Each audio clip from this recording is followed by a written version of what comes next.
If you've been shopping for a new camera lately and you've been looking specifically at the sensors that are part of the camera, you've probably seen the designation CMOS, and that stands for Complementary Metal Oxide Semiconductor.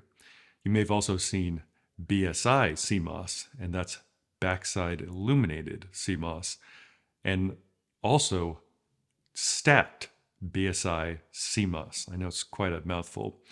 So what's the difference between all these?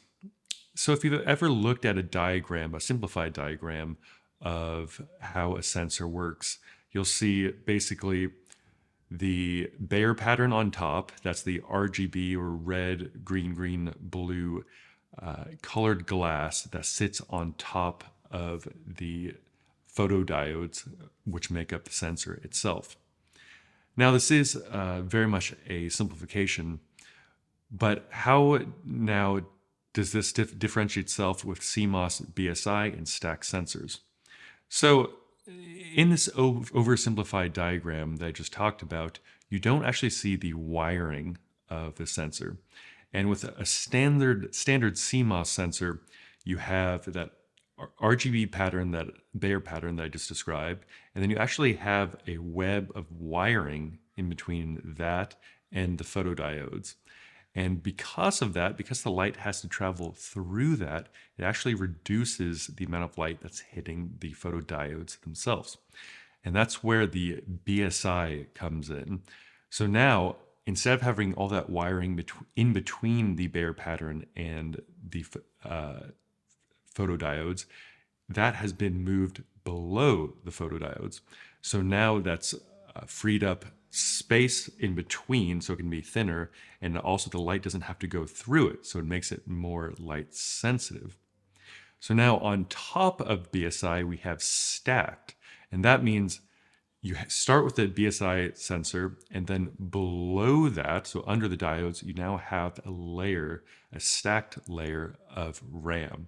And that, being such close proximity to the sensor itself, allows you to have an ultra fast readout speed because it's closer and because now you have RAM built in. So you have a buffer between the sensor itself and the processing. So why haven't all processors, and why don't all processors do this in the first place? Well, like most production, it's expensive.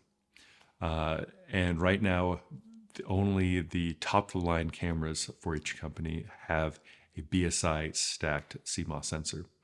For example, the R8 that I'm using right now doesn't even have a BSI sensor. It's just CMOS. So Sony has their A1 and A9 Mark III.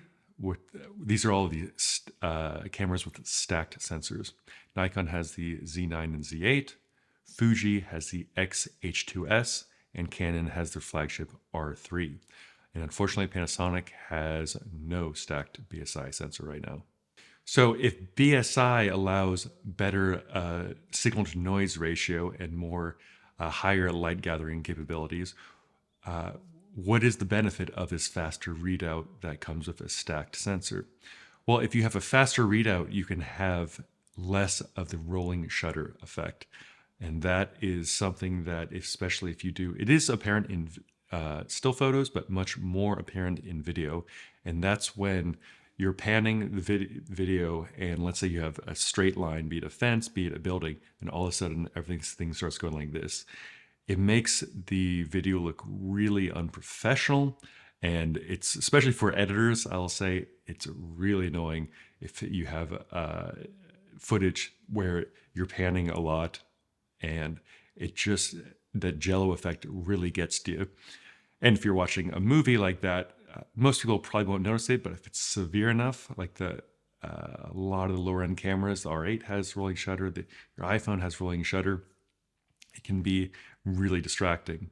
Now, on the completely other end, the only full frame camera right now that has a global shutter where the entire sensor is read out at once, meaning absolutely no rolling shutter effect because there cannot be. Everything is just one capture of the entire sensor, is the Sony A9 Mark III. And that is the only camera, and the only camera in history so far that's full frame global shutter, BSI stacked sensor.